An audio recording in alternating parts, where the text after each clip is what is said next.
Earthlings who tune in to Love in Action Deconstruction Junction program.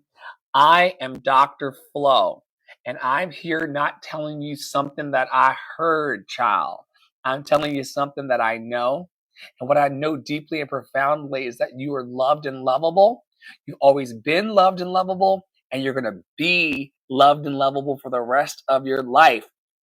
And Deconstruction Junction, as part of our Love in Action TV podcast program, is a place where we can come and discuss all the things that have been coming up for us throughout the week and pick them apart to see if there's some truth in it, maybe some inner discovery, some inner wisdom, calling bullshit on things that we see out in society and the political space and religious spaces and beyond that make us go, And one of my favorite people to ponder with on the planet and to observe life with is the lovely Tara Praolo Studio. Introduce yourself to the folks while I share the room, and that means that your computer's about to go ping in a moment.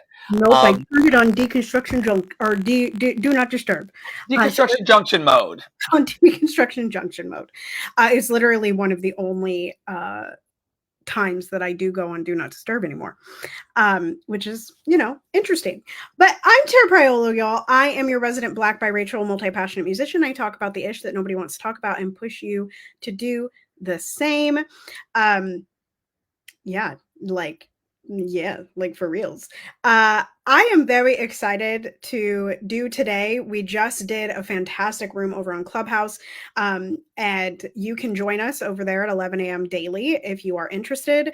You can find free tickets at lovedandlovable.bio.link, lovedandlovable.bio.link, lovedandlovable.bio.link. And while you're there, if you are interested in coming and being a host on Deconstruction Junction with us or on our Daily Boost program, or just to be interviewed because you have a really interesting life story, please feel free to apply to be a podcast guest with us. Check out the Adopt a Black Artist if you are Black and are an artist. I mean, I think it's in the name. And if you'd like to be part of our membership directory, that is way down at the bottom, but you can find it and you can apply to do that. What else do we have? We have a WhatsApp community. We have a very active Facebook group where I did put up attendance today, Dr. Flo, so you don't have to deal with that. I did it during the Clubhouse room, which I forgot to tell Dr. Flo. I did it during the Clubhouse room this morning. And then, of course, we have, Dr. Flo himself has like 10 to 20 additional programs running simultaneously. I have a few running, so be sure to check out all of our practitioners and all of the people there to get clicked in as you want to be. Yeah? Did I miss anything? You didn't miss anything, beloved. You're amazing. And I'm having a bowl of Old Man Raisin Bran while we deconstruct today. And for nourishment. And so y'all just love on me as I love on myself. Well, okay, maybe this is a first topic. So I've been taking this branding program with it's about visual branding, but with one of my coaches. And y'all will know what it is if you're in my stories, but I'm not going to name names on here because we don't need to. But anyway, I've been taking this program and I was watching one of the replays and in it, and also been growing in myself and recognizing in myself this absolute need to deconstruct and disrupt this idea of professionalism and what professionalism is, because I think that professionalism actually takes us outside of our authenticity most of the time. Like, most of us do not wear a full 3-piece suit with tails down the street and the nice shoes. Like, that's not most of us. Most of us want to sit around at the house with the stretchy pants and a shirt and hair up, and that has to be enough. And so I was watching one of the replays, and the person who was speaking was like, oh, I'm looking down because I have an animal in my lap that I'm petting and it's moving, and that's unprofessional. So I'm sorry. And I was like, no, but why is it unprofessional? Like, why is that something unprofessional? Because I don't think it is. I don't think it's unprofessional for me to have to go care for my baby. I don't think it's unprofessional for me to have to go cook lunch because my tummy growls. I don't think it's unprofessional for me to, walk away for a second because I have to go potty. Like, all of those things, we are human. We are human, and so we can accept each other on the human level, and not worry about what the label is, which is probably like my newest message. Like, let's stop worrying about the labels. I know we cling to them desperately because they make us different and it brings us community and we have affinity spaces for them, but like, let's let go, folks, and meet each other as humans, please. Anyway, that is not even the first topic, y'all. I don't remember what the first topic is, but we have a saying from Buddhist philosophy in our community: may I be happy, may I be healthy, and may I be free of all suffering. And if you are suffering trying to be in your perfectionism or your professionalism, I would invite you all to let it go. Let it go. It's not worth it. And you can be free. You can be free to be loved and lovable, full, safe, and enough exactly as you are. And before I start today, because I'm feeling cheesy, Tara, I want to thank you for being a wonderful friend to me, a wonderful producing partner of Dr. Flo in the Love Experience and all of our work in Love and Action Network, and just an all-around great person. She just did a whole speech on the chains that professionalism can be, but you do want to collaborate and work with professional people. And Tara and I are both top-notch professionals. We're very silly. You're going to get song, smile, support, and shenanigans over here. But Tara's also an amazing operations manager, a managing partner, an architect of the network. And I would really be remiss, as they say, to not talk about how awesome she is as a leader in our community space. People love Tara and her leadership and guidance here just as much as they love mine.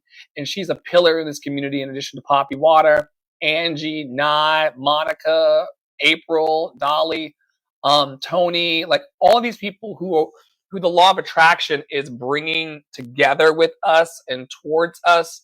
They're making a really awesome love story. And Tara is a leader here. She is behind the scenes doing with myself a lot of the grunt work and the responsibility work of what it means to hold space for people of all backgrounds and walks and opinions. And I would really be, like I said, remiss to not thank her publicly as she checks emails or whatever she's doing over there in the spirit of professionalism. I could tell. I know the face. I'm playing Roblox. Oh my God. Well, your topic is up.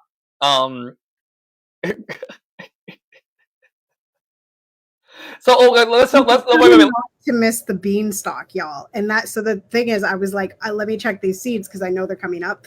But now I'm going to leave because it's loud.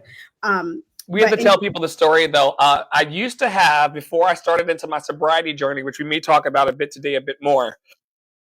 Before I started into my sobriety journey, I used to like not want anyone to call me unannounced. I didn't want to befriend people. Like I had all these walls up to my heart as I was going deeper and deeper into my depression and my substance abuse as part of my story and my life experiment.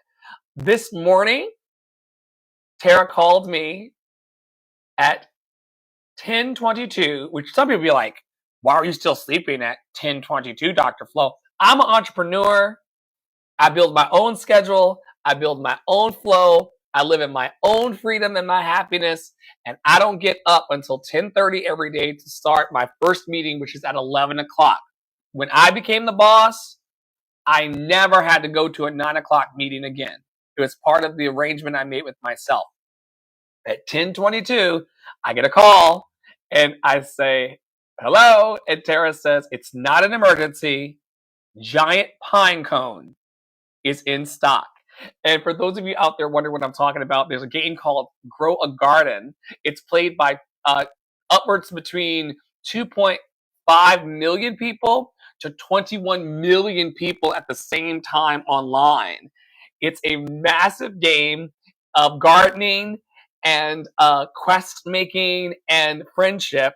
And we last night before going to bed, when we were playing online together, said, man, we missed getting the giant pine cone seed by 45 minutes. And I said to myself, I didn't say to her, I said, would it be nice if someone called me and told me that pine cone was in stock? Maybe I should start a business that calls people to let them know when giant pine cone is in stock and when beanstalk is in stock. Anyway, she called me this morning. I knew it wasn't an emergency because I checked my text and she was in the game earlier than that. And we both have a giant pine cone seed to plant, and she's probably planting it now. I planted it during the clubhouse room today, and it's growing. But like I said, I'm determined to get the beanstalk, and so I'm trying not to miss the beanstalk again. Anyway, so this is from Ismatu. Y'all know how we feel about Ismatu. They were the ones that introduced care infrastructure to us, which radically changed both of the way, like for both of us, the way that we view our businesses and want to run our businesses. And I really do think that the way Ismatu runs and gets funds for what they want to do in life is really cool. Like I really think it's a very unique way of being, and I think it's really important what they talk about. And so and they talk about a lot of political education, a lot of why aren't we just feeding the people, and how can we do this, and why aren't kids learning how to read? And so where they're located at now, which is Sierra Leone, they have built a lot of infrastructure for rice farming, and that's my kiddo, for rice farming, as well as getting books in the hands of kiddos. So it's just an interesting story to follow. And if you want to support them, I would tell you to go to their Patreon. And also you can read their essays at threads.io. That is their website. So anyway, this also, like the care infrastructure, I think has been a talk of our network since I threw the video in the Deconstruction chat, which if you are in the WhatsApp community or haven't yet joined the WhatsApp community and you want to see the stuff that we talk about in and out of the week, join love.lovable.bio.link, right? You don't have to, you can mute all of the other chats. You don't even have to join them. You could just join for Deconstruction Junction to find out what we talk about. But this panic paradox, they explain it better than me. So let's watch the video, and then we'll come back and discuss. Video incoming in 3, 2.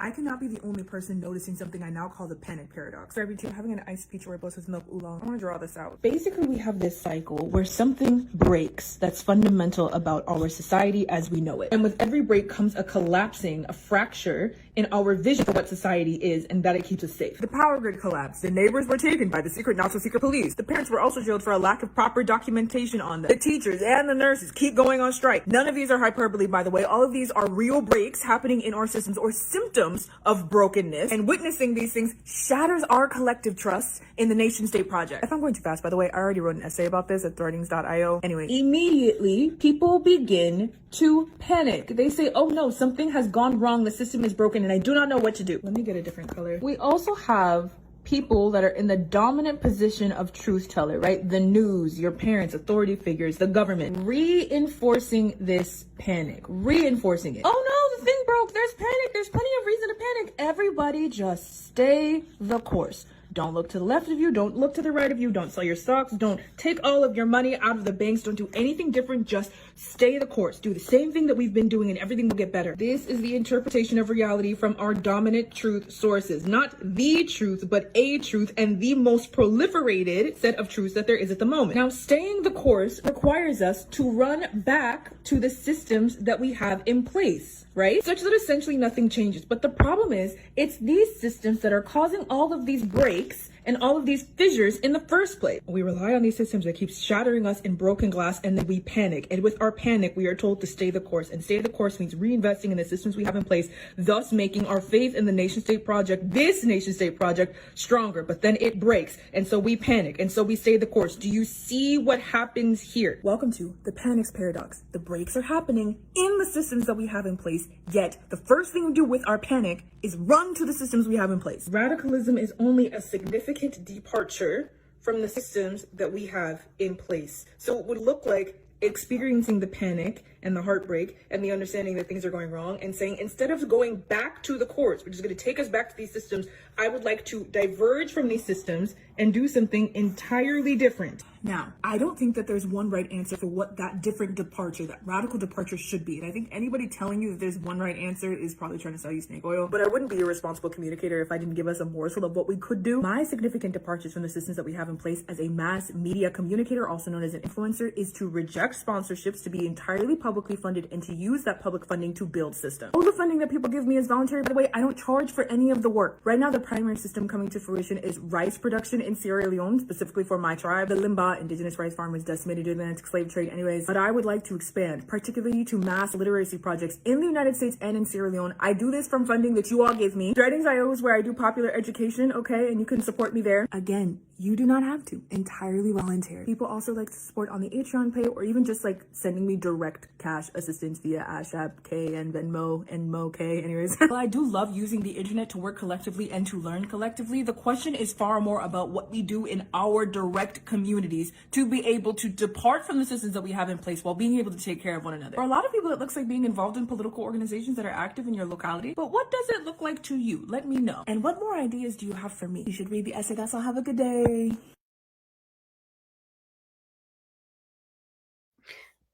So I feel like that was a lot. But I really love the beginning that emphasizes how we run back to the systems. It's like, to me, a lot of times it looks like there's the panic, there's the reinforcement of the panic, right? And there's the reinforcement of the stay the course. And some of us look left and right and we go, is it okay to be radical? Is it okay to have a different idea? And then how can we take that idea and make it work inside of the system? And then we just go around and around and around and around and around and around and around again. And so, and I like that they offered a solution at the end. And I think this is where it starts to get convoluted and frustrating. Because we all have, some of us have ideas on how it should go. Some of us are like, no, that's not the right idea. And then we start kind of getting round and round and fighting each other instead of fighting the system, or reforming the system, or building something instead. So I appreciate the boldness to say, like, this is what I think could work. And I appreciate the boldness of being someone that takes money, but literally, like, it's voluntary. Like, you do not have to pay them at all to work with them. And that's really interesting, So yeah, anyway, thoughts? Yeah, that a certain segment of my business and operations is completely donation based and sliding scale, because I believe in open access to the people as well. And I believe that when we provide for the people, we will be provided for. And it's a bit of a faith journey and a hope walk, but I do it every day, and I love that. Also, what came up for me was how I recently recognized that while we are Praolo, a lot of people are not systems thinkers. And this is a thing that we talk about in corporate spaces and professional spaces, what it means to be a system thinker. And I'm going to try to get a distilled definition of what this is. A systems thinker is someone who analyzes situations by considering the interconnectedness and interdependence of various elements within a system, rather than focusing on isolated components. I'm going to read it one more time and then continue. A systems thinker is someone who analyzes situations by considering the interconnectedness and interdependence of various elements within a system, rather than focusing on isolated components. They adopt a holistic perspective, recognizing that a system's behavior arises from the interactions of its parts, and that changes, in one part, can ripple through the entire system. And most people, and they're not bad people, but a great many of people in our society are in the isolated part. My house is fine. My house has water. My house didn't float away. My house is not on fire. If I'm good and my family's good and my people are good, then there's no big deal. And systems thinkers have to come above that and see that we're all reliant upon each other and we're all connected. One bad thing that happens to your neighbor is happening to you. A bad thing happening to someone in your community. Right now in our community, there's a lot of grief. There's a lot of good grief. Shout out to Melody Beatty. Mm-hmm. There's a lot of good grief that's happening, but then there's also a lot of people grieving the loss of humans, the loss of their joy, the loss of their hope, the loss of their belief in themselves. Like there's just a lot of grief that's happening in our society at large, a grief about the freedom that lacks in Palestine. And I just want us to know that if you are a person who can see big picture, and you're a person who wants to develop things outside of oppressive systems like the ones that we are experiencing, if you're a person who has questions like, what lies beyond the Supreme Court, that judicial branch that's hijacked? What lies beyond oppressive, judgmental churches and spiritual spaces? What lies beyond everything that we've known? If you're a person who's able to do that, now would be the time to do that. To see, you saw when she drew the arrow outside. We're being called right now. A lot of us and our ideologies, we're going to talk about it in a minute. A lot of us are being called right now to forsake what we knew in the past and the ideas that we held on to in the past, and to embrace something new and systems of love and hope and belonging that are different than anything we've ever known. And these days, Tara, I don't know how you feel about it. Anybody who is telling me more of the same or giving me a solution that has been done for the last, 100 years, and it's not working to benefit everyone, I kind of rudely send them back to the drawing board. Because, when has a nonprofit truly liberated us? I saw, and y'all, I'm grabbing my child some snacks, so I'm here, but I'm moving. Wholeness. We were talking about professionalism earlier.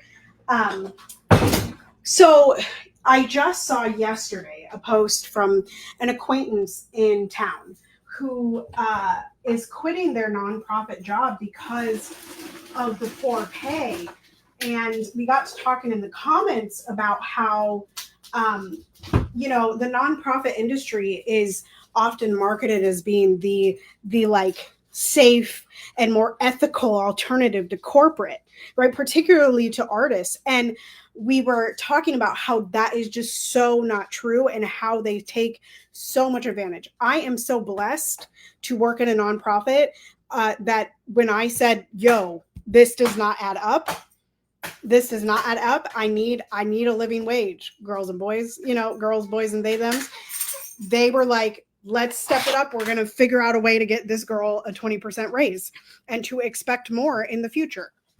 Right. And that is a rarity, right? But that is also a disruption of the system, because the system tells us to accept the 5%, right? The 3%, the cost of living wage, as opposed to what is needed, which is literally much more for living wage increases. And so I just wanted to get that in about nonprofits. But yeah, I do the same thing. Like, I'm constantly like, and this is why those of you that, what, you want me to open it? Come on, bring it here. Those of you that have known Dr. Flo and I for a while, you know that there's been a joke for a long time about how I hate the word at scale, or the phrase at scale, right? And I hate, and RKA, who's, look, so pretty. So pretty. Good job. Rachel K. Albers was talking about how capitalism tells us that the only way to be successful is to constantly scale, is to make things bigger, right? And make more money. And that is the constant like need. But the reason that I really had a problem with the at scale or scalability of businesses was because that was the only solution that people could give me. And I'm so tired of that solution because it doesn't work. It doesn't work. And when you look out into the space and you're like, so-and-so scaled to having 90 students in group courses, burned out after 2 years and quit altogether and went and got a job at Starbucks. You know what I mean? Like, that's not helpful. That is not a helpful solution.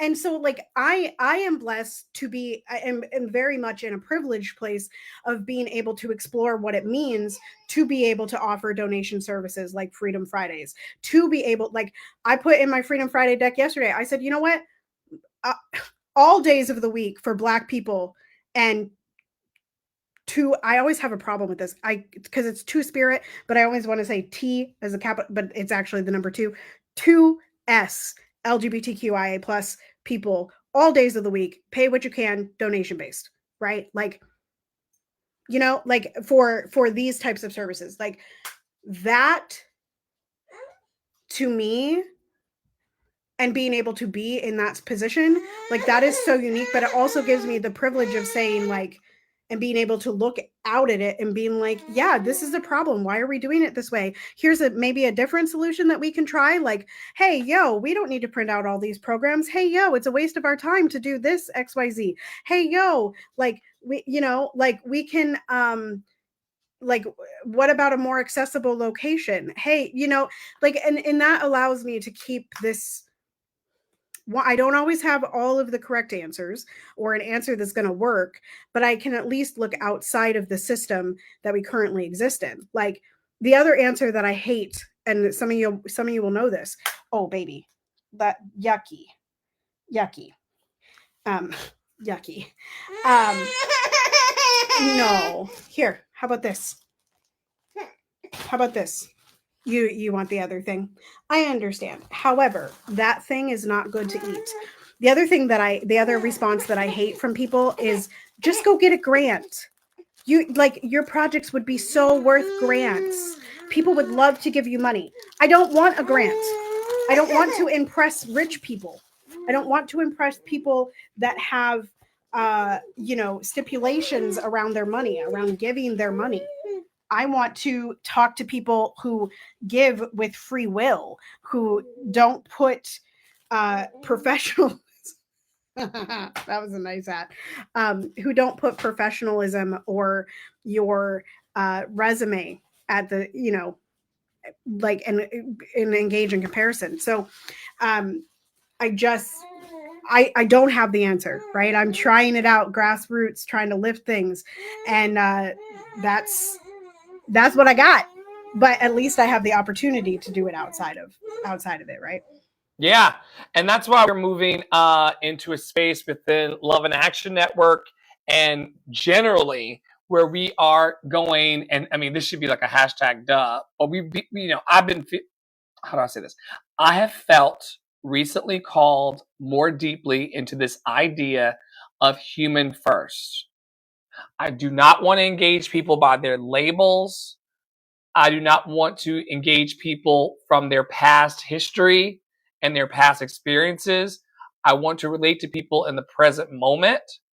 Even now, I'm feeling called to take a breath,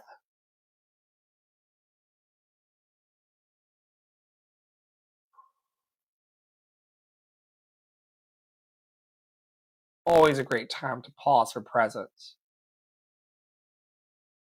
and figure out, even in my own humanity, what can come first for me now. This morning we were in the clubhouse room, and one of our new favorite people confided in us that they were feeling a bit of a prickly energy or a discomfort with me being a gay and Tara being an atheist, and how while they loved us so much,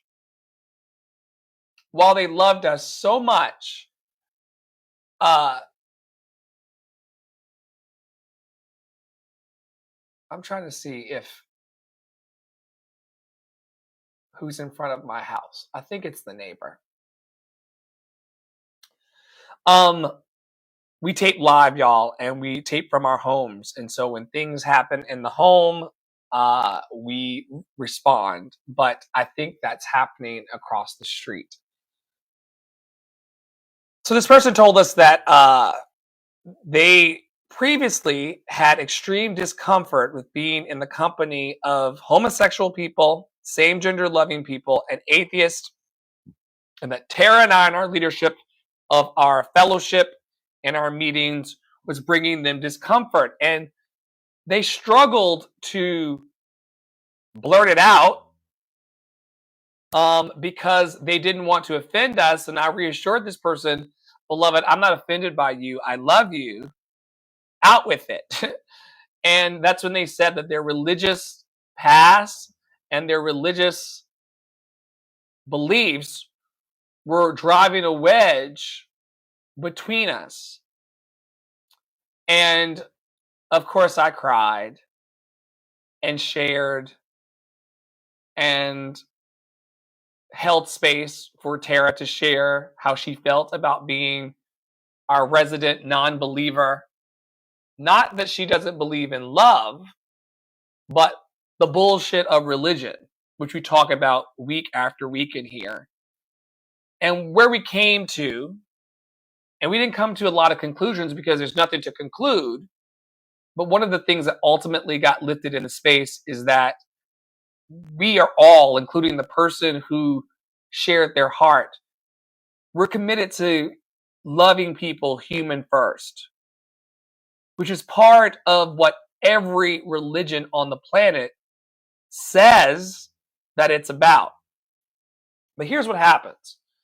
Religion, spirituality, which is divine and, in my opinion, flawless. Love and its energy and essence is flawless.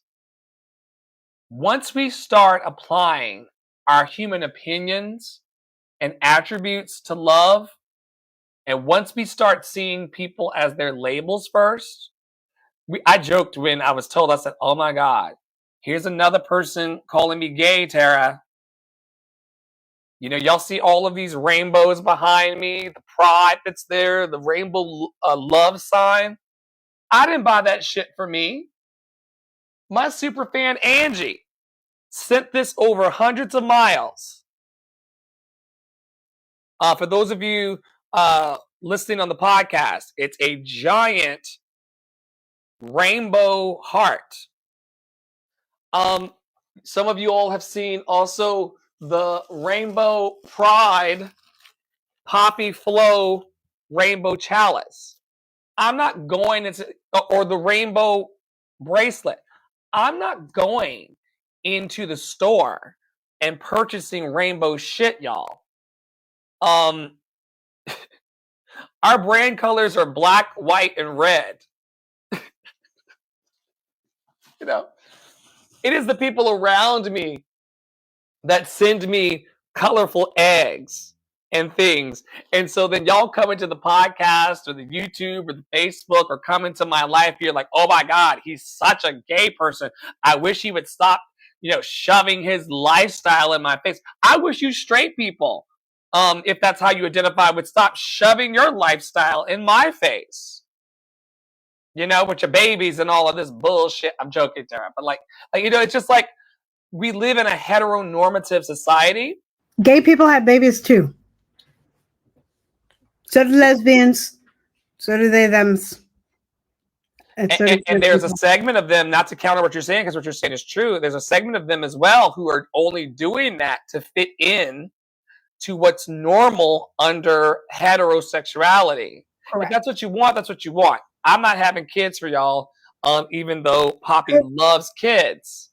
I think that we would be greater served if we saw each other outside of our whiteness and our blackness and who we sleep with and how we express our love and how we show up, and just try to relate to humans who are truly trying to just make it through life, happy, healthy, and free of suffering, everyone I know wants to eat something nice, wants to have enough money to take care of themselves and their family, wants to have a little extra money left over, a lot of extra money left over to have fun and great sex, great food, and great adventures, as I teach in my coaching practice.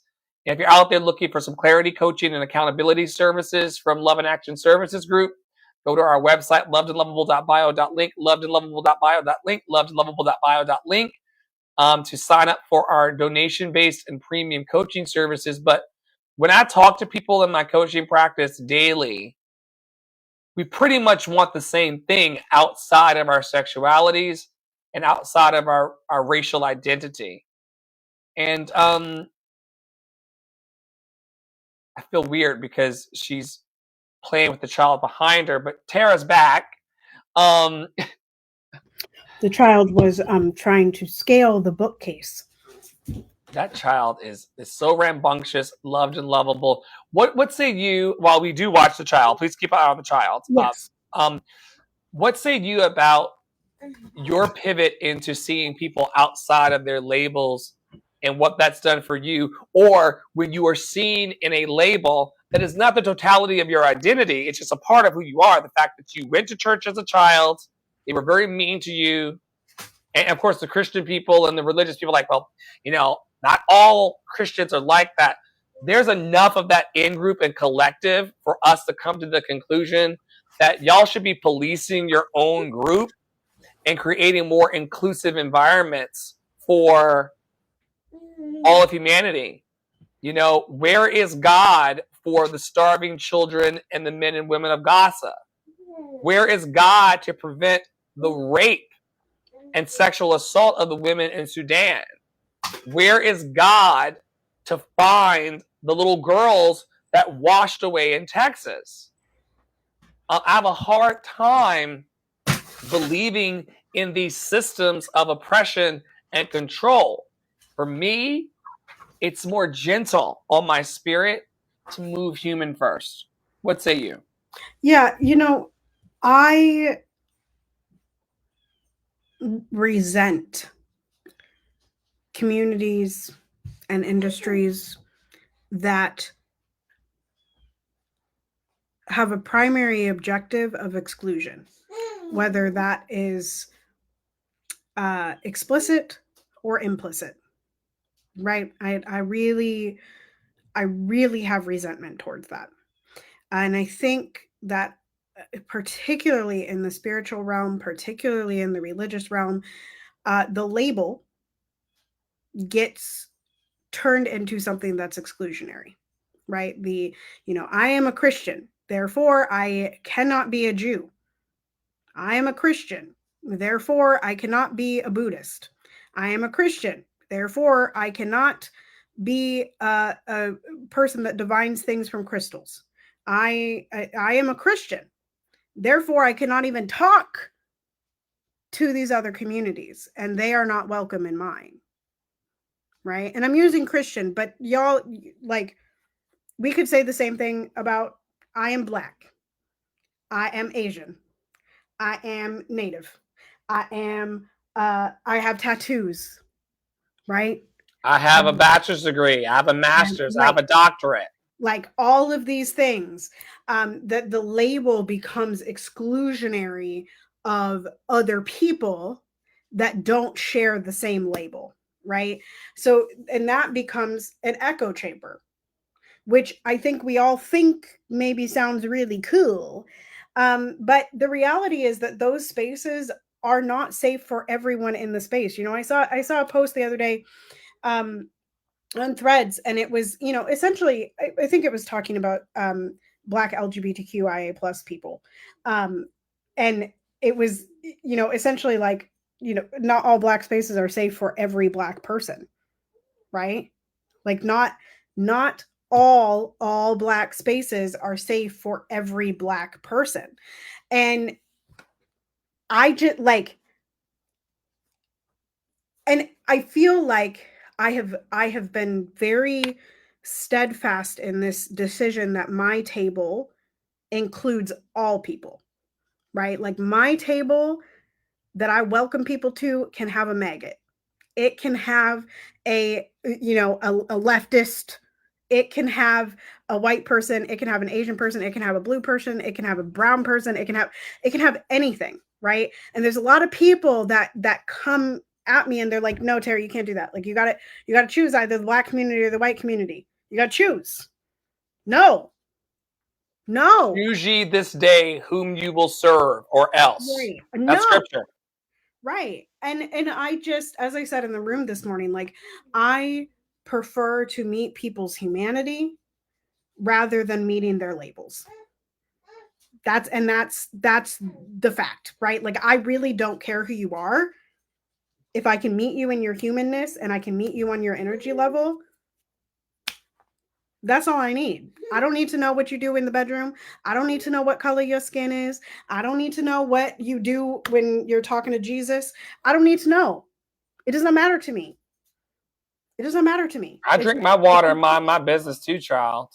Yeah. I don't know. I think it's easier to love than it is to exclude. But this morning's conversation didn't offend me at all. And this is how I know that I'm sober, emotionally, spiritually, physically. I know that I've been doing the work. And even in scripture, create in me a clean heart and renew the right spirit within me. Because y'all know I went to Bible college. I'm a street preacher.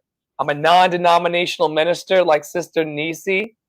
And create in me a clean heart, O higher power, and renew the right spirit within me. Cause me to focus on the humanity in others. Let me see everyone as my brothers and sisters in love so that I can be compelled to feed people and to help people. We got a lot of suffering going on in society, including these 4 1,000-year floods that Tara's about to talk about.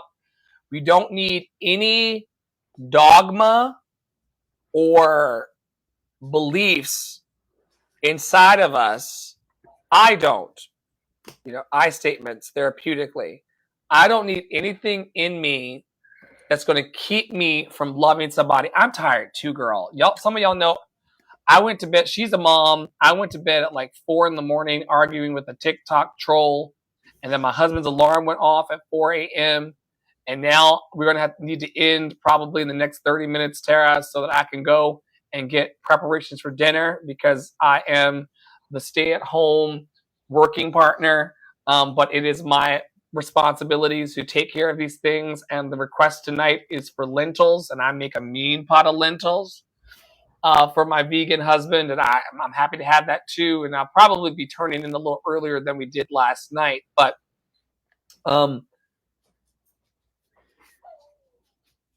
yeah, y'all, with 1,000-year floods happening and with all of the suffering that we're seeing, that we are choosing in our network to not turn away from, it is so important that we love one another. This is the greatest commandment. I'm sorry, this is the greatest. This great commandment.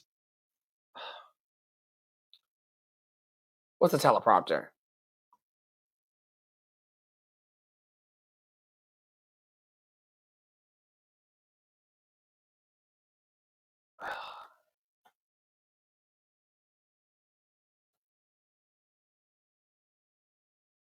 Oof. If I were arrested, it would have come right to me.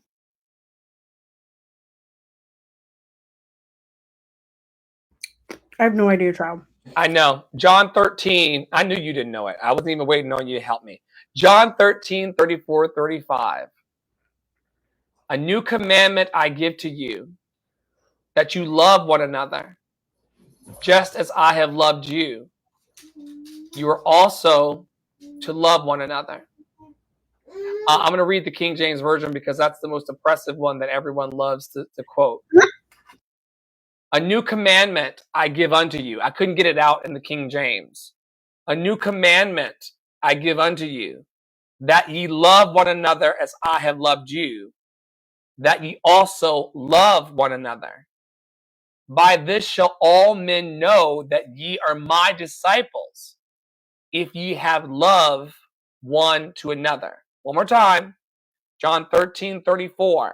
And they can't stand that I'm a homosexual that knows the text. Even one of our great sisters, Nye, in the room this morning was like, I read a couple sentences in Genesis and I couldn't go any further. People really don't know the scripture. And so it's easy to say, homosexual people deserve to die and burn in hell because that's how I feel. And because that's how I feel, that's how God feels. No, John 13:34-35, according to your literature and what y'all claim to care about. And I love everybody that I was with this morning. It says a new commandment, not the 10 commandments. Thou shalt not do this. Thou shalt not do this. Thou shalt not lay with man as man. Thou shalt not lay with woman. Fornication, abomination. They love calling homosexuals and any kind of sinner an abomination. In John 13, Jesus Christ, according to the history that y'all ascribe to fully, said, I've come to give you a new commandment. Jesus came, Tara, to break systems. Jesus came to install new systems, and they killed him for it. That's why we're in danger, girl. We're not really in danger, but that's why you're in danger, girl. We're in danger. You know what? The thing, I've told Dr. Flo this before, but the thing that people don't realize about me either is that I also went to a Lutheran college, and that was the place that I read the book that y'all cling to so desperately as like a text, like a textbook instead of a belief manifester. So I don't have it memorized because I did. There wasn't no way. There was no way that my person was going to be doing that. But I'm one of those. I do. I have read and have been like, that's problematic. That's not right. That's not what the people say. So anyway, yeah. But your God, your Mother Nature, your whatever, has been sending us lots of storms. And if you just click forward, and I realize, y'all, that we talked about the Texas thing last week, and that we talked about climate change last week. But I thought this was a nice condensed version. This is from one of my favorites, y'all, The Reclaimed. In just 1 week, the United States saw 1 in 1,000 year storms in 4 different states: North Carolina, New Mexico, Illinois, and Texas. And says, what a great time to defund severe weather warning systems and climate research, and then links an NBCnews.com article, which you can find on the internet probably by typing in US rocked by 4 1 in 1,000 year storms. And I know NYC has been dealing with some flooding lately. And so I just wanted to lift this again because officially, I believe either this morning or yesterday, it has been passed that we are defunding these notification systems. And also, I believe that means the Amber Alert system. Lots of strange fruit, that is happening right now. And this will continue to get worse. And I just really hope, like, to go back to the panic paradox, that instead of panicking and relying on the systems, that instead we find ways to notify our neighbors and have conversations with our neighbors when our phones go out, and be able to help each other through this change of the earth and this rebellion of the earth, saying, no, girls, you can't do that no more. I think that Mother Nature, Gaia, is rebelling because she does what she wants to do, like yourself and like me. But also it is pointing out the absurdity of us allowing this suffering when all of the money's made up. And if I haven't said that this week already, let me say it again. The money's monopoly money. It's all made up. If selfish and greedy humans decided that they wanted to put extra money in the system to care for people, they could. I shared an article that's not with us in the room today, but there are thousands of pounds of nutrient-dense biscuits and food for starving children and adults in Dubai that is going bad. USAID, which is one of our funded systems that they defunded in their evil regime, is currently sitting on thousands of pounds of food that's about to expire. It's going to cost $100,000 to dispose of over $700,000 worth of food in Dubai right now because that program was defunded. Good food made from good resources going to be destroyed because people in power are greedy and can't get their shit together. And I've seen that happen in the macro there, but also in the micro of this community where the food is here. They are orchestrating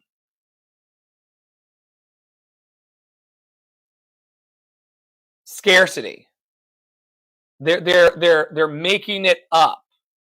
They're creating scarcity.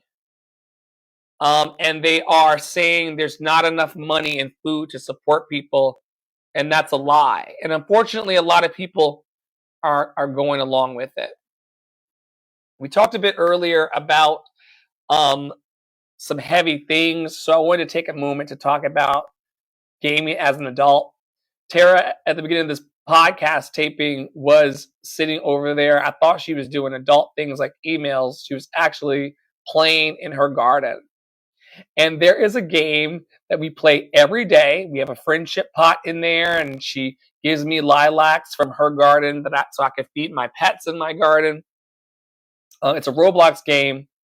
Roblox is usually played by well-behaved children who want to get Robux from their parents in order to be able to have fun in this digital space. Roblox is a game that has millions of gamers and millions of games made by the gamers. And our most popular one that has on it daily anywhere between 2.5 million people to 21 million people playing at the same time. This game has outpaced and has broken the record of Fortnite as the most played video game in the world ever. And we are addicted to this. And this morning, like I told you earlier, Tara cold called me at 10:22 and said, "It's not an emergency, and I'm sorry for waking you up, but giant pine cone seeds are in stock." And I said, "Oh my God, thank you. We've been looking for one of those since last night. It hasn't been in stock for most of the week.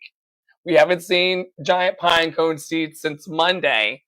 We both wanted one last night, and we played the game but didn't go check the seed stock, and so we didn't get the seed last night. And then this morning, she woke me up and said, it's in stock." And I said, "Thank you so much for calling me." She says, "You got 2 minutes, 2 minutes and a half to go get it." And I went and I got my giant pine cone seed. She's planted hers already, and I'm very excited to plant mine once I come up for air today. But I want to encourage all of you to have some fun in your life, whatever that means for you. And we all have something that brings us back to a childlike joy and a sense of presence to play in our lives. Of course, y'all know that Dr. Flo and the Love Experience is going to be touring and coming to local cities all over the country and the world. And one of the key components of the work that we're doing through Color Magic and Beyond is creative expression and play. And the fact that adults have become so serious, and in a lot of instances, they're forcing the kids to be serious. And while there is a time for work and taking care of our responsibility, we must not get so heavy in the 1,000-year floods and the meanness of the evil regime that we don't grow our gardens. And Tara was a Farmville player for many years. And we had many months ago engaged and began to run Love and Action Network's gaming network and gaming group. And it kind of fizzled because we couldn't quite find a game that Tara enjoyed and that the community enjoyed. I was playing Idle Mafia for a little bit, and she was just like, there's no strategy to this, and there's no point to this. And like, why would I want to sit around and just push the same button? And like, it's just no fun, Dr. Flo. So it's a full circle moment for me with that phone call this morning. Number one, I'm sober and free in my emotions enough to receive phone calls from friends again and really be excited to hear from them about anything. That's progress for me. And also the fact that I went out on the internet and researched this game and said, I think it's got the farming elements that Tara likes. It's got the crafting that she likes. It's an idle gamer for me. That was the thing for me. I needed a game that I didn't have to be in all the time because, y'all, this game is the first game in a long time that I've been addicted to. I'm thinking about it right now. I can't wait to log off from this podcast taping and play it. Really, honestly. And Tara has it running in the background as we speak. Or she turned it off because it had the background noise. But I need a game. It's called an idle gamer, you guys. It's called an idle gamer. And so even when you leave the game, your plants still grow. So you come back to, and so it's Farmville. Farmville, you plant your seeds. If the plants take 2 hours to grow or 15 minutes to grow, you can leave.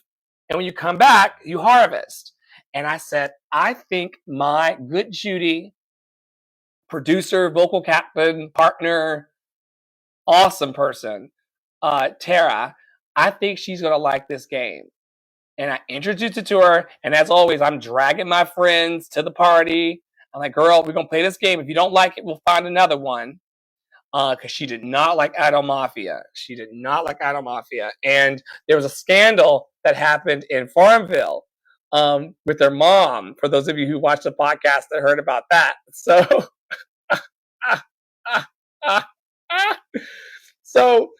change needed to happen.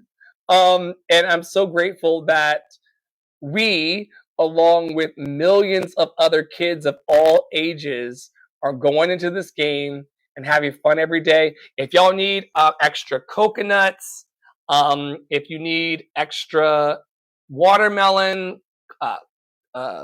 strawberries, if you need prehistoric stuff, if you need lilacs, please come visit my flower garden. I'm really proud of my flower garden. It is so beautiful.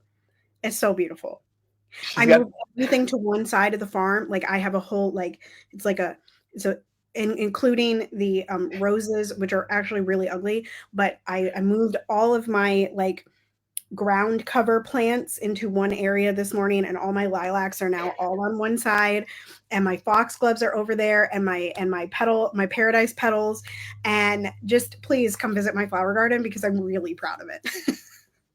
I'm really proud of it. She has the best lilac garden within her garden on the entire app, and the pets love to eat the lilacs. And so once a day I go and see if Tara has any extra lilacs around, and I feed them to my pets and my pet dinosaurs that are roaming the garden. And if y'all are out there and you need a little nudge into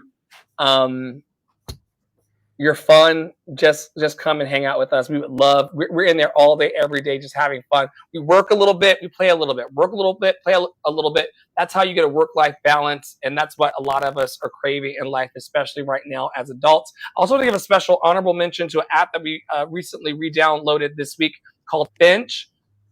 Finch app is I'm going to read from the website quickly what it is. Finch is a self-care pet app designed to help users improve their mental well-being by gamifying self-care routines. It uses a virtual pet like a Tamagotchi that we had as children, a burb, that users care for by completing real-life tasks and earning rewards. The app also features goal setting, habit tracking, mood tracking, journaling, and mindfulness exercises, all while providing a cute and engaging virtual experience. And so we have games that we play just for fun, but we also have apps on our phone that are free that allows us to care for ourselves and to move through goals together. And so just know that we are whole adults seeking to heal ourselves, but we're also having fun, and you all are certainly invited. And I just traded addiction for an addiction, really. Some of y'all know that for 7 years, I was a functioning stoner. And I went to Broadway and started a business. And we've been 4 years strong in our community building of a vibrant, strong network called Love and Action Network. I did all of it higher than a giraffe's pussy. And it was crazy, and then ultimately ended in destructive behaviors. And I just decided about 3 weeks, going on 4 weeks now, that I didn't want to be addicted and powerless over substances, so I quit. And I know that it's not that easy for a lot of people in life to just give up these things, but we have a mantra in our community.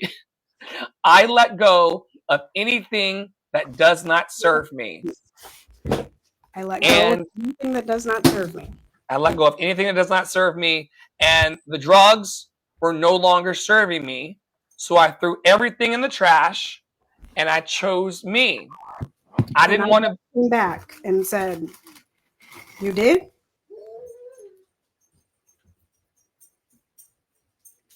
She said, I left for one weekend.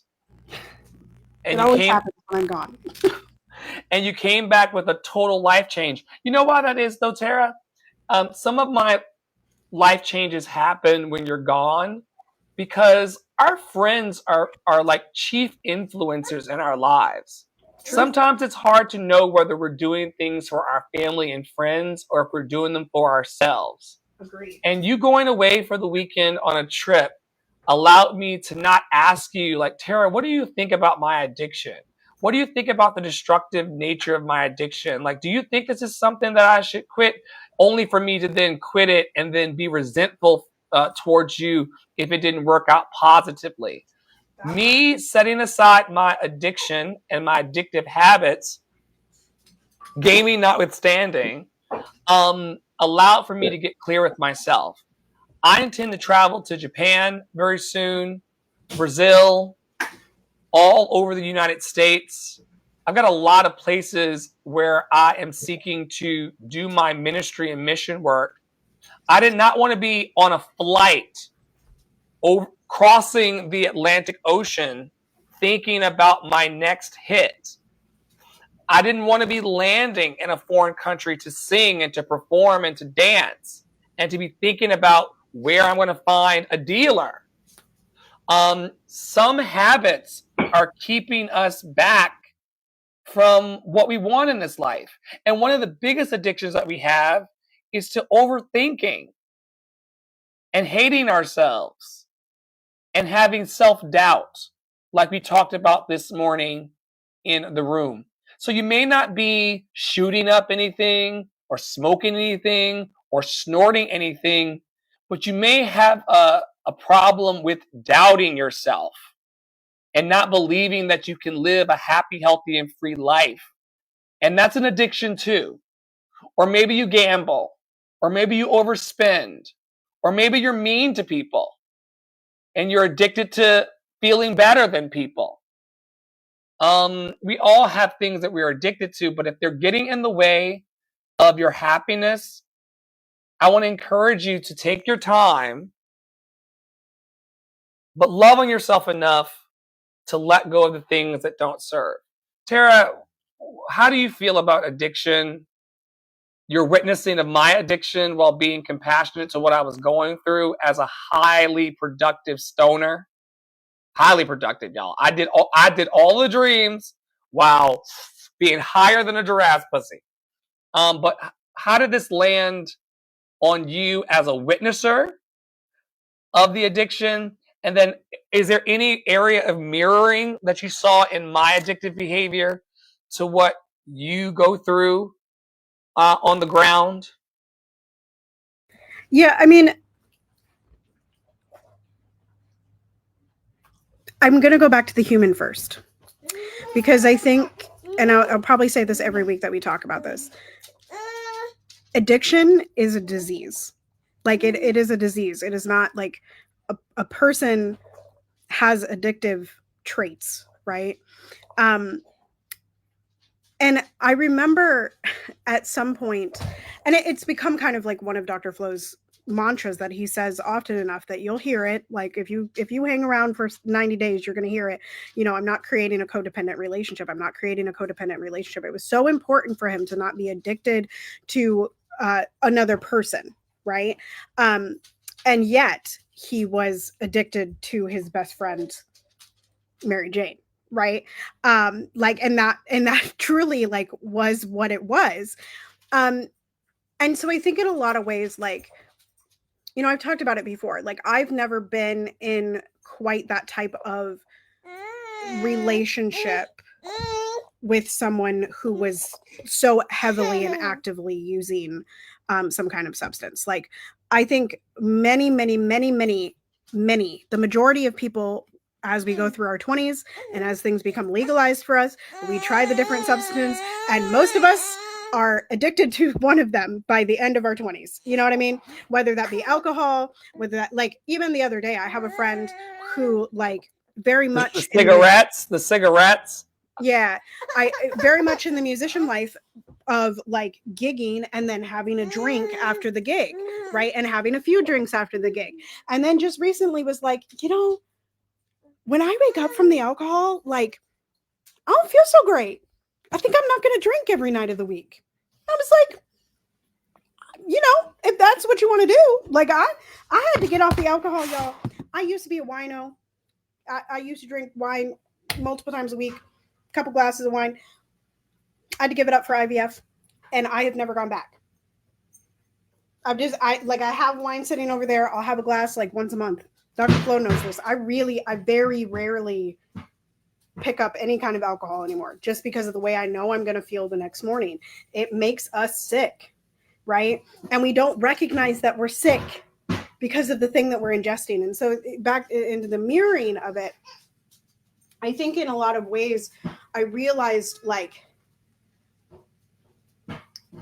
how, and because of the codependent comment, like how dependent and addicted people became to a person like me. Like being in close proximity and friends and a student of Dr. Flo, being an active addiction for years really made me look around me and go, oh my God, I think that person is just like addicted to my personality, but they don't actually care about me.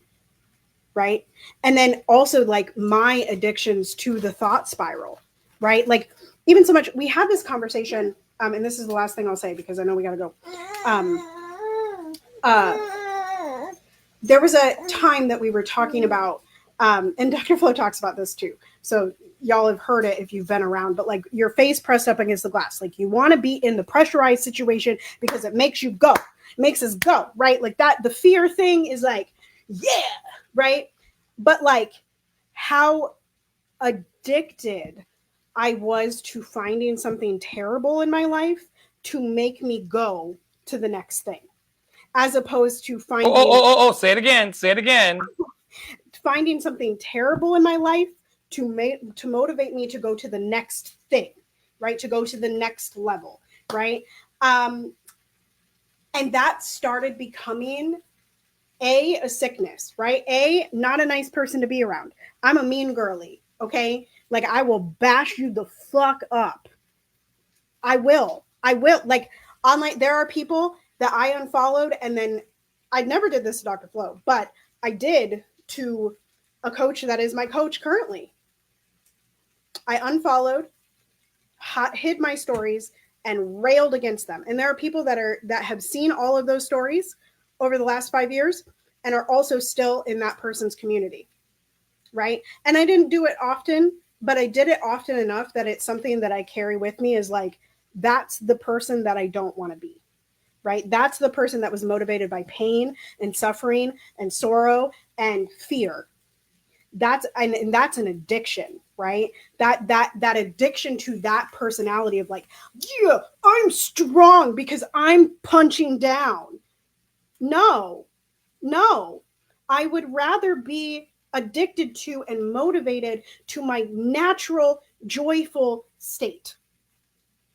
I would rather be addicted to me without tearing anybody else down. I would rather be addicted to community right now in this moment. So, to conclude, like one of the things that I realized, and it was in the 10 months of separation, that there was I never ever, Dr. Flo can confirm, I never ever said to Dr. Flo, you need to quit that shit.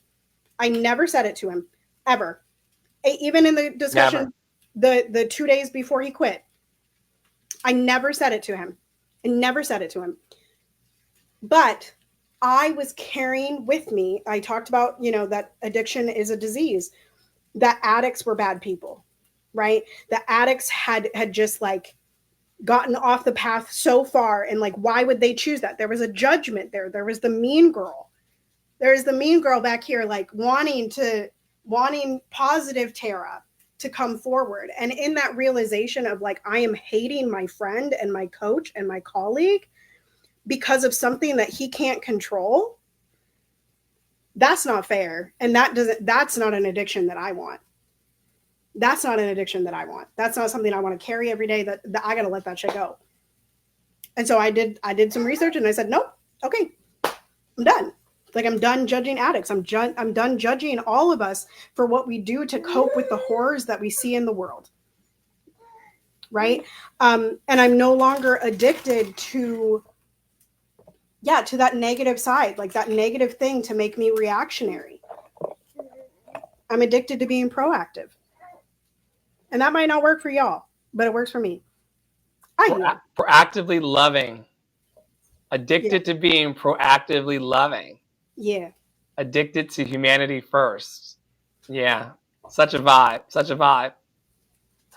talk about community building. There's a slide here. It says, if we are really serious about building community, we need to have to be intentional about noticing who is left out, then finding ways to include them. Noticing who is having difficulties, then finding ways to ease them. Noticing who is harmed, then creating solutions to heal or solutions to help heal. Noticing agents of harm and protecting vulnerable folks from them. Noticing systems of harm, then dismantling them. Community isn't just gentle welcome. Community also must be active, sometimes confrontational. Yes. No crumbs. It's not like, seriously, no crumbs. Like I said at the top of this podcast, I think I've been really obsessed with I found a carousel that I'm not sure I dropped anywhere, but I found a carousel and I found that thread that were both just like so on my heart of, oh my gosh, like, yeah, we have to be active in community. And I said it in the clubhouse room this morning, like, I'm so grateful that our community is active and is looking for these solutions, even the small ones, right? Even I need to go and have this meeting with XYZ, even, like I need to go in and do my admin work, even though there's no appointments booked, right? Like, those things are so, like, they feel so small. I was wondering where you put that. This child put it in the whole cupboard. I was like, where is the water cup? It's in the cupboard. They just took it out. They're tidy like their mommy. The babies are fascinating, y'all. Fascinating. So yeah, I think this is a quick one, but community is active. And sometimes we can use community to fight. Marketing, this should be quick as well, I think. Building something you believe in and staying quiet about it is called sabotage. Oh, And if Jesus. you've been around for any length of time lately, you know that Dr. Flo and I collectively, collaboratively, and individually are actively just simply trying to talk about the things. No, we are actively talking more about the things that we do, right? And because it is sabotage.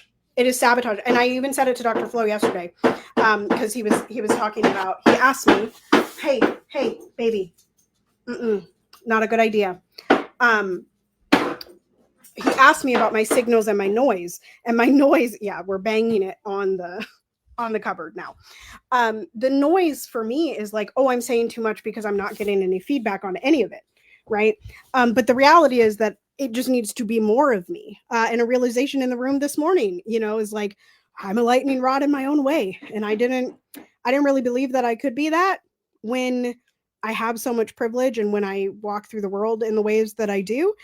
But like, I have quite the lightning rod capability. And so, yeah, this was a really short one, but I just was like, yeah, it is called sabotage. Like if we're doing something behind closed doors, who's going to know? You know that TikTok sound, y'all? No one's going to know. Who's going to know? It reminds me of these people. I don't know if it happens in white community culturally, but Black people up and down the feed are always talking about moving in silence. Don't let nobody know what your dreams are before you do them, or don't let anybody know what your business plans are, anything. Move in silence. I'm Right, moving in because silence. what if you fail? Like, what if it doesn't happen? What if nobody signs up? Or what if somebody talks shit about your dream and discourages you and all this stuff? What if somebody starts a Reddit thread and talks about your feet and talks about your fat thighs and talks about your back? Like, what if the people talk about you? Let them talk. Let them talk. And especially while they're talking, remind them to create a ceasefire in their minds and in their hearts and the world over. Change begins within. We talked about this morning in Clubhouse. God is change. My definition for God, if I ever believed in God anymore and had a definition in God, it would be that God is change. And that energy is trying to move our hearts towards compassion and to put down the weapons that we have for ourselves and each other. And so as we do every week, and we've been doing for over 80 weeks of programming, our network collectively and individually in our communities and in our hearts, Tara and I are calling for ceasefire. Within first, because nothing's going to change unless we are healed within. And then it's going to ripple out of us eventually. But we really need to be having conversations with our community, if we can, about what a ceasefire looks like in our house. Poppy Water and I got into a fight earlier in the week because I nared my asshole, and it got me a chemical burn. And No, please do not do that to your yonis, your pussies, and your bussies.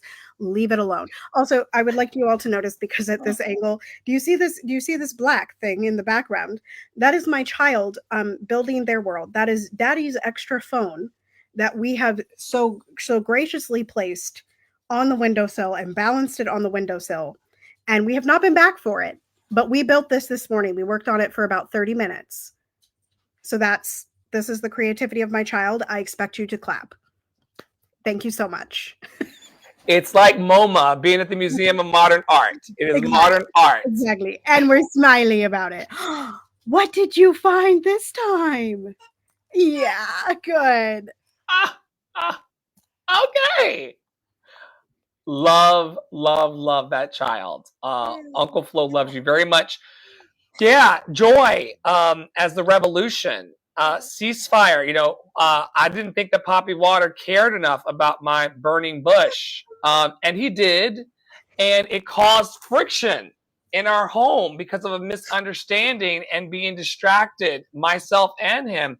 We had to call a ceasefire on that destructive energy in the house. How do we expect for destructive energy to dissipate and to resolve in the world if we're not willing to do it in our communities and in our home spaces? And so we're calling for ceasefire. Tara has a little share here. Yep. From Zeli Imani, I've told y'all before, he's rapidly becoming one of my favorite people on the internet. Says Israel is a terrorist state. Nothing more needs to be said.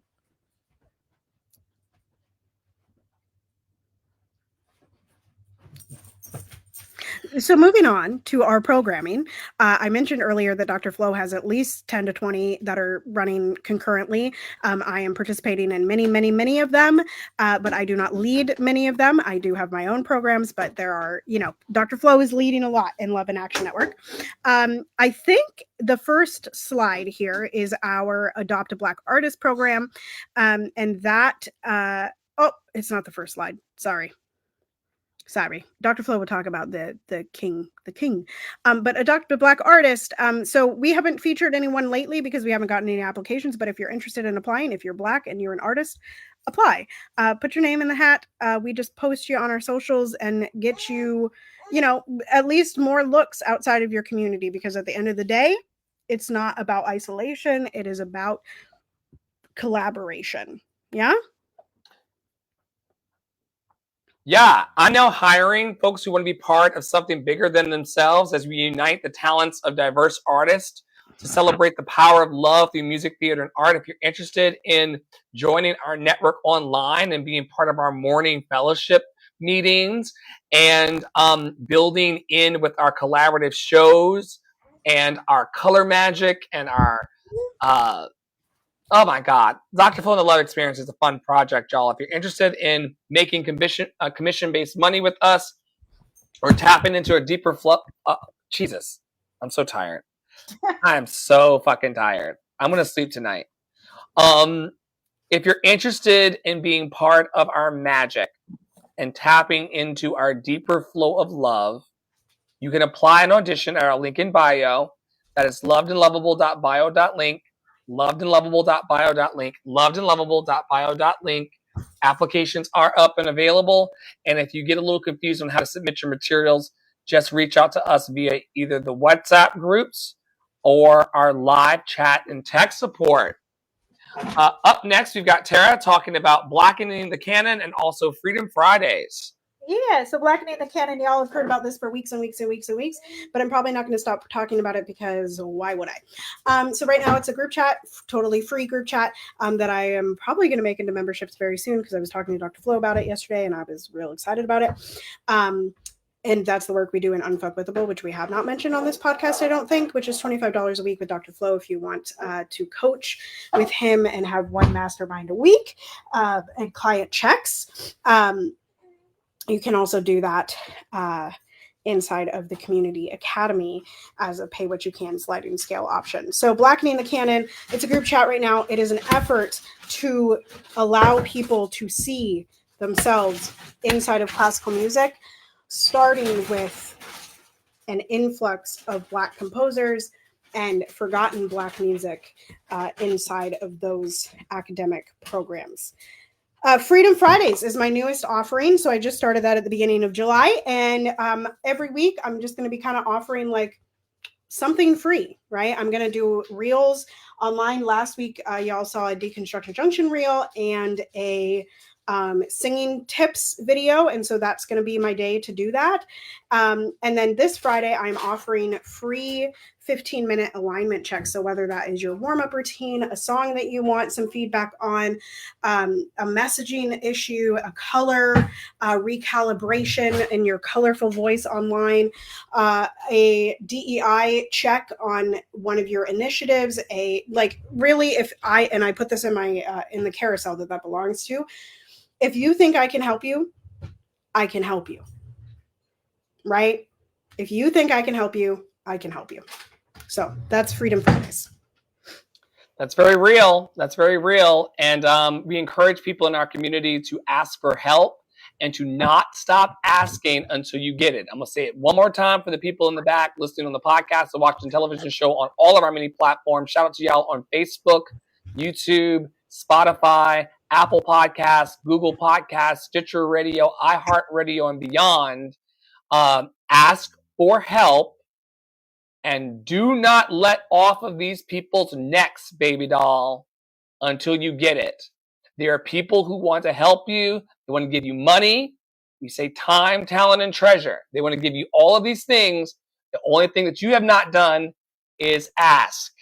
And we are part of that fun bunch. We want to thank y'all for watching today and holding space for love daily. On behalf of Terra Part Olo Studio, Poppy Water 33, and all of our production team and sponsors and donors, Love and Action Network, and myself, Andre and the Flow, we are calling for justice for Charles McNair always, and justice for all people all over the planet. We always invite you to stay in your power, to stay in your joy, stay loved and lovable. And we cannot wait to see y'all next week as we unpack life. Life is happening, y'all.